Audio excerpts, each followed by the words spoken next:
he's a good player. Braden Smith's a good player. And he puts us in positions that really makes the defense vulnerable. And it's fun to coach, it's fun to watch. It's really not coaching, it's just watching. But I thought the difference for us was the defense, and then when you face a team that, you know, gets some good, because they got some good looks that didn't make them, you know, things always look better when you make shots, and things always look worse when you miss shots. And I thought, like, if they could have made some of those threes, that could have got some momentum and have a balance. And right as they consistently missed them, we didn't have to change that. We just kind of held right there. We didn't want to hand them threes, but we also wanted to keep the ball out of the paint. Obviously, Boyd got going a little bit, drove the ball, got to the free throw line 10 times. Winter got to the free throw line 10 times, and something you don't want. But I thought our guys did a good job of rebounding in the second half, and then did a pretty good job taking care of the basketball. We had a couple sloppy turnovers late, but for the game, only having 7 turnovers on the road, it's a good number. Questions for Coach? You started right there. Just to expand a little bit on Braden, because I know when we talk to him, he's probably going to say, I don't care, we'll talk about it after the year. But putting in perspective, to be the all-time assist leader in Big Ten history, what that means, what it says about him, not just, I guess, from a skill standpoint, but from kind of arriving ready to be an important player for you and sustaining that. Yeah, you know, it's a very historical league. You know, you look back at, you know, a long time, there's been a lot of great players at that position. That's what I told our guys in there, to break that record and still have, you know, 17 conference games in the Big Ten tournament, the NCAA tournament in front of you, just kind of speaks volumes to, you know, what he's been able to accomplish. But we've also had to have people that can make shots too, so he understands that, you know, that point of it. If you're out there by yourself and you can really pass, and you're with a bunch of spazzes that can't shoot, like, you're not going to get that record. So it's a great individual record, but it's also a great team record. You know, he's special. He's elite. And it's what, like, a lot of people who want to go past college and be a professional. It's like, you know, what do you do great on a professional level? He passes better than anybody in college basketball. And you know, we sit there and watch it. It's amazing he didn't have another high major offer. You know, because he's a winner, and he's always won, no matter what, you know, he's done. He's very competitive. Good for him. He deserves it. Like, he's worked really, really hard. He sacrificed a lot. I can say that other people on our team don't, but he's got that it factor. Right in front of you, Coach. Matt, kind of staying with that, you have 3 guys who are starting their 4th year and have been here the entire time. In this landscape of college basketball, just having Fletch and Trey and Braden and all this continuity on your team, what does that kind of help build things like the Braden? Yeah, what you're getting in Wisconsin's had this, you know, through the years, and it's really hard in today's landscape. It's going to continue to get harder. You just got to gauge what's best for your team, especially come the spring. You find out who stays and who leaves. But, you know, more than anything for us, it's trying to get a system, trying to work on things, trying to put stuff in the summer and work through it, and do it every single year. Just working, you know, start your season on the first day of summer school. And I know that means it's long, and we've cut back on some different things in terms of conditioning, but they have to have the knowledge of what's going on. They're all 3 of those guys are all very, very knowledgeable players, but they've also put in a lot of time, so you're in sync. And we're hoping that can keep, you know, we can keep doing that, so because that's an advantage for us right now. But that's hard to do in today's landscape, but you got to give them credit, you know, for staying. And I think that's because it's not always the best choice, right? Everybody says, like, you know, they kind of look at it, but like there's positive transfers. You know, Wisconsin saw it last year with John Tanji coming this way. He was fabulous for those guys. Like, we were feeling like they're feeling last year when we played and they came into Mackey Arena. You know, we know how they feel right now because that's how we felt, because they stuck it to us. So, like, I thought we responded. I was happy John Tanji didn't play tonight. And because, like, everybody gets to play as much as they want. It's just a different world. But, you know, see the positives in things, though. I think sometimes we get lost. We see the positives in things. These guys are really good guys and good players, and they've done a lot for Purdue. We're very grateful for them. Right in the middle of this, and then I think Braden picked up his third foul pretty early in the second half, and you kept him in there, and y'all wanted to run right after that. Just what does it say for just the trust factor you have in him to keep him out there and for him to be able to do what he did? Yeah, he can get, like, I've always told him that he can't have enough passion and lose the emotion. So while I'm trying to explain to him he's got 3 fouls, he's complaining about a call. Like, he wants to take it to court. And I'm just saying, hey, just don't foul. Like, it's over. Like, you can't change that. Like, take it over. And it was kind of funny because I just kept saying it to him and he kept coming back. It was like he was the Riddler. And like, I turned around and I saw his parents right away. I said, he must have been hell to get to bed when he was a little kid. But like, yeah, he's got that, but he also has had times when he's done that he's reached or he's done stuff after he gets his third. And so like, he's got to obviously stay in the game for us. But no, he's, you know, when he has that kind of discipline, it's great, but also he has a little bit riverboat gambler to him. So you don't want to take that away from him because he can get steals and get deflections. You saw a couple tonight. But also there's times when you have 3 fouls, you got to be solid. Ben? Man, I know Braden has a lot to do with it, but in that stretch of the second half, you guys kind of opened up the game. Where do you think you were able to exploit them defensively? Where were you able to take advantage of? Yeah, you know, we obviously don't go inside as much.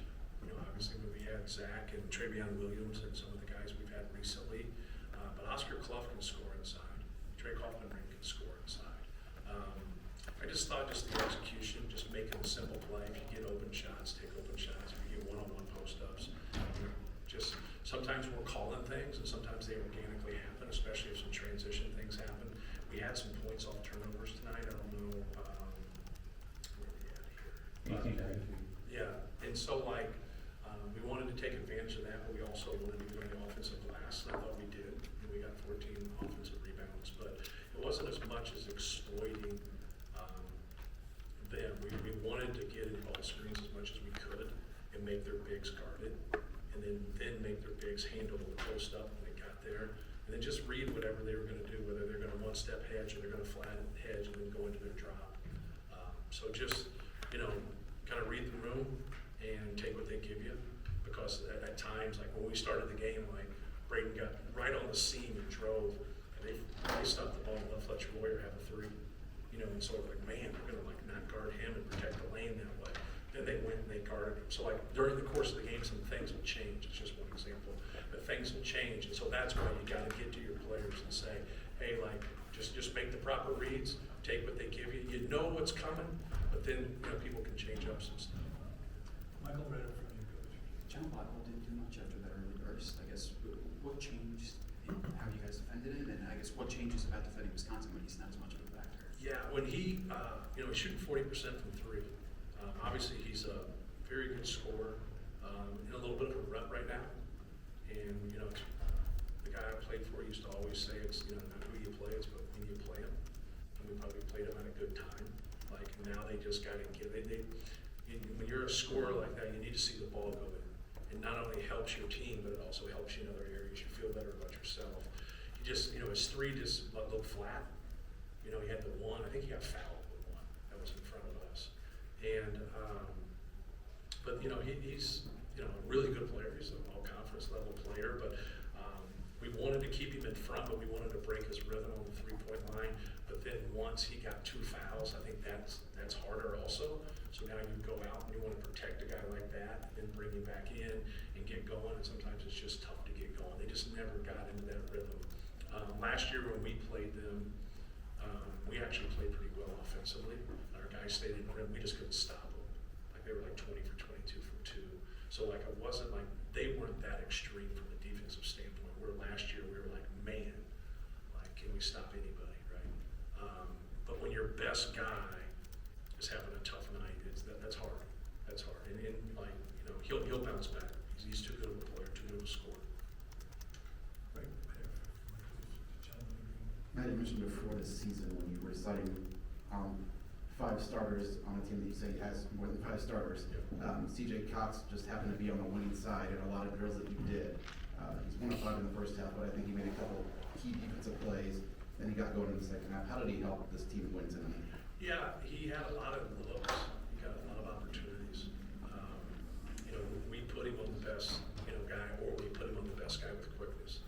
We went back and forth. He didn't start on Nick Boyd, then he went on Nick Boyd. But we also subbed. A lot of other people didn't do it. But no, CJ's been great for us. Just taking what the defense gives him, defending, being around the basketball. I know he'd like to have a couple of those shots, that he missed. He missed 7 shots tonight. Sometimes he didn't get 7 total. But no, he's been great for us. He got to us pull up a couple times. That's a pretty consistent shot for him. Okay. Thank you, Coach. Appreciate it. Thank you. What did you see as kind of the biggest thing that kind of went wrong there early in the second half as they went on that run? Man, I mean, it's a couple like tic-tac plays where they get the loose ball, the rebound 50-50 ball. When you give a team like that any type of life or opportunity, they usually capitalize. So I think that's just the biggest thing we took from this game. Like we was right there, but when you give any great team like that opportunity to capitalize, they usually do, and that's how you look up and you're down big time. Question? No. Okay. This is the first of, I guess, a handful of jumbo front courts you guys are going to play this year in Big Ten play. What needs to, I guess, improve in the front court in order to better shape up against those type of front courts going forward? Yeah, I think it's just our physicality. Going into it, we knew Purdue and those 2 bigs especially were going to bring a lot of physicality. So, in this league, no matter what team you're playing, they're going to give you your best shot. It's going to be a physical league that we're in.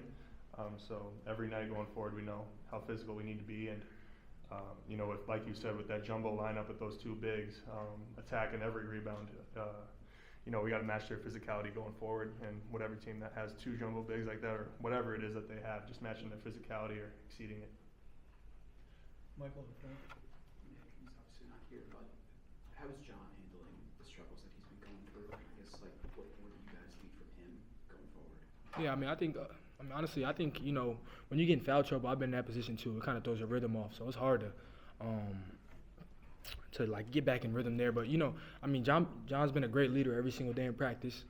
Just his approach, and we were just talking in the locker room, like, we just got to get one. We get one where we see, what it takes every single night. But once we get over that hump and get one, I think, this team going to get rolling. So, we coming back ready tomorrow, and I'm excited to get back to work.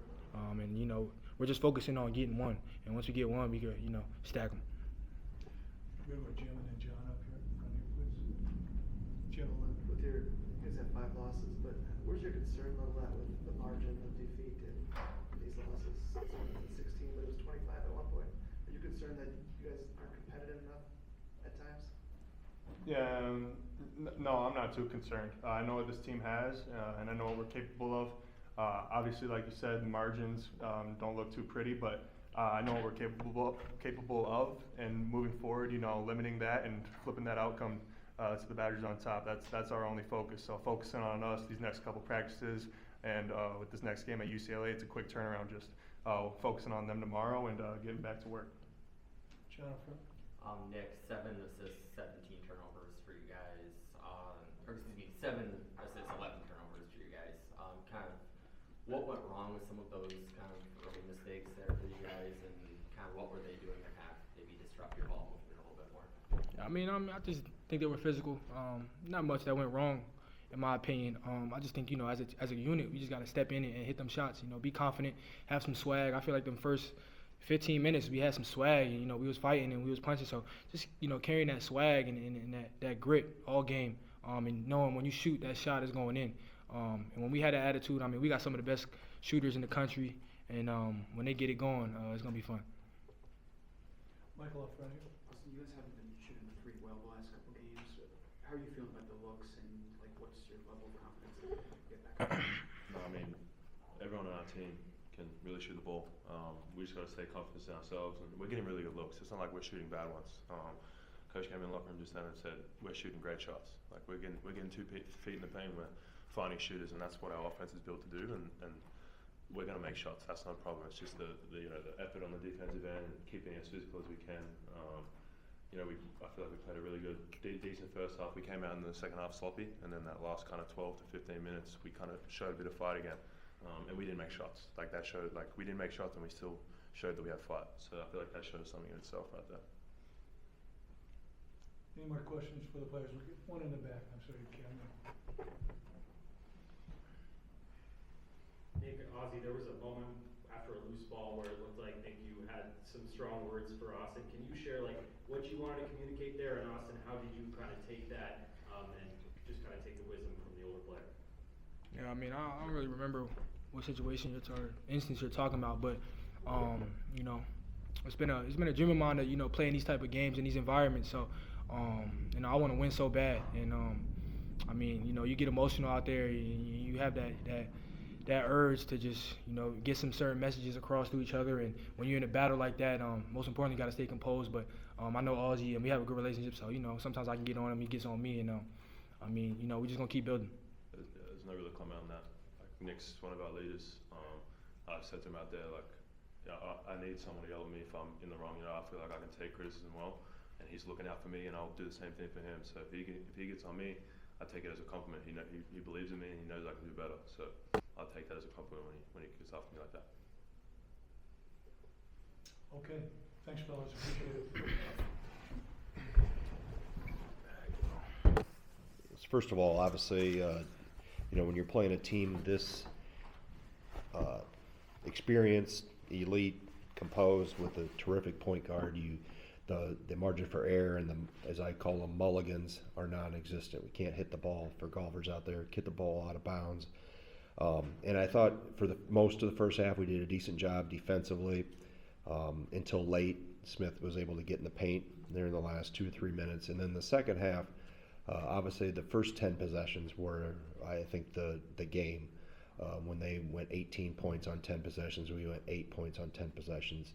And as good of a job as we did for the 75% of the first half of keeping the ball out of the paint, whether it's dribble penetration with Smith specifically or post feeds, we did not. And I got to look through the film to see why. And, you know, was it reduced ball pressure? Was it not present enough at the point of attack at the screen with the screens? You know, and then we gave us some offensive rebounds, and you know they got some momentum going and banked some threes and got some separation. So as I told the team, you know, we're that close, but yet we're that close. We've got some things to get more consistent at, and that's the thing we talked about before the game. We had plan. You have to work your plan. You have to be committed to your plan. And when you get a little off track, you know, the really elite teams are going to make you pay for that. So for us, it's got to be, you know, at a higher level, a more consistent level for obviously longer stretches of time. But I did like how we battled back. There was no give. You know, we were pretty aggressive at getting to the rim. But again, you can't go 4 for 26, and you're playing at the, you know, one of the top 2 or 3 teams in the country. You can't go 4 for 26. So as I told the team, I can't yell you into shooting. I can get loud about blocking out. I can get loud about transition defense, some of those things, taking care of the ball, but you got to make shots. So we'll quickly turn the page here, get some rest tonight, you know, comb through this film, and then you know, we get 2 days here to prep for UCLA coming in. Got John up front here, please. Greg, this isn't the first time that, you know, we've been talking about kind of inconsistencies now, Mm-hmm. kind of in the 5th loss. Kind of, what was your level of concern that, you know, this seems to be maybe a persistent problem? Well, it's consistencies or inconsistencies in different areas, you know. So, you know, inconsistency of going 4 for 26. I mean, we're a better shooting team than that. You know, we went 4 for 22 the other night. So, you know, my math tells me that's 8 for a lot. You know, so that I've been more concerned in trying to get us more consistent on the defensive end, which I think we've made steps in that direction. But you can't defend for 25 minutes against Purdue, specifically with Braden on the floor. So that's the thing of, you know, I think our young big guys, the 3, you know, they're in deep water right now against old guys, and they can see if we make a little mistake here or there and you're not in the right place at the right time, a guy like Braden Smith's going to, you know, thread the needle and make us pay for it. So just being more consistent in positioning. And like I said, I got to look through the tape to see where, you know, where did our ball pressure regress a little bit. That may be one of the issues, but you know, it's a team thing, you know. But credit to Purdue that said when we did have a miscue, they made us pay for it. Let's go Michael, then Jim. Factor for John. Yeah. What changes about your team when he's not able to put his best foot forward? Well, yeah, we're not as good a team, and that's both ends of the floor. He's got to play. He's got to play to his potential. Foul trouble was obviously the first he got because he got the second one. In the flow of the game, I thought about putting him back in, but I think at that time we had the lead. There was a stretch too in the first half where we were up 3 and went from up 3 to down 6, and we had 6 turnovers in 12 possessions. And obviously, him sitting on the bench doesn't help that cause because he's one of our more experienced guys. So you just got to make, you know, not reach in. And then when he got the second foul, he had no business reaching in on Smith's drive, or Lawyer's drive. So just got to avoid those silly ones. There's going to be some physical play, contact fouls. That's going to happen within the game, but you know, in these type of games against the elite teams, you can't have your best player or one of your best players sitting on the bench for, you know, 14 minutes of a half. Jim. When you say you're this close, can you elaborate on that? Do you mean you're this close in a lot of areas and the cumulative effect of it is? Yeah, I mean we're this close, but yet when you're inconsistent, like I told them, we do a lot of good things. You know, early I thought we did a lot of good things. We were at the rim, we were scoring in the paint. I mean, we outscore them in the paint, and then whether it's turnovers, I thought in the first half turnovers gave them momentum, got them in transition, made it easier for them to score. I thought we got him in the half court. We were doing a decent job in the first half, like I mentioned, keeping Smith leveled off and not letting him turn the corner and hit pockets and find shooters and all those things that he does. So it's, you know, we were there for, 15 minutes, and then we're this far away for another 20, 25. So it's a matter of getting everybody at a higher level all the time. About a handful of Big Ten games against teams that have two, centers in their starting lineups. What do you need to see out of your front court going forward in those future games to, match up a little better than it did tonight? Well, it's everything I've just talked about. I mean, it's I haven't seen UCLA yet. I'll watch them tonight, start on them. Purdue is different than most just because of the complexity that Braden Smith brings to the table, regardless of who their bigs are. I think I've seen him obviously play with 2 or 3 or maybe 4 different sets of bigs in his career, going back to Edey.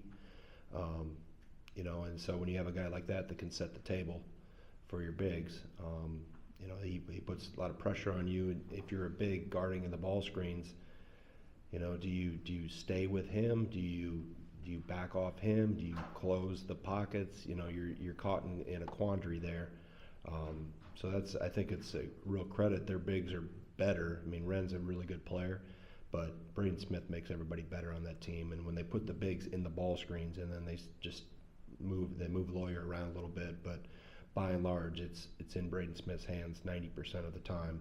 Just puts a lot of pressure on those guys, and you can tell that our inexperience in those consistently being in the right spot in the right time, and you can't let a negative play on one end counter or affect you on the other end.